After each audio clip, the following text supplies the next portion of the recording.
خب بذارین داداشم اونو لیزر کنم. چرا یهو صفحه گوشی وایساد؟ ولی خب میزنم. یا خدا مگه دختر زدم یارو شین مور و ملخ ریختم سرم. باور کنید تا همشونو نزنم آروم نمیگیرم. خب این از 3 نفرشون نفر 4م فقط یه سال چرا لابی نرفتن؟ مثل اینکه با هم یار نبودن. خب وقت فراره.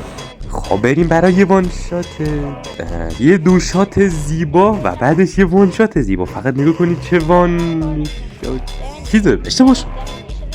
خب بچه بعد از این که سرنتون صدا سگ دادید ریوای بشید و برید انتقام بگیرید و کاری کنید اونا صدای سگ بدن. اسکین دارک شپرد رو بریم سفاری کنیم.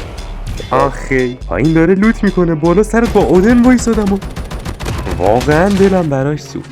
دوباره مثل این که اومد مشتی تو با اسکوادت نتونستی منو بزنی، الان تک نفره میای. و بازم اسکواد دارک شپرد مونده. خود داداشمون اومد یارمو زد. من رو یارم غیرت دارم لاشی. خب بزنم کجا رفت؟ آها این بالا دهنت سرویس داره بزنم نمیرسه.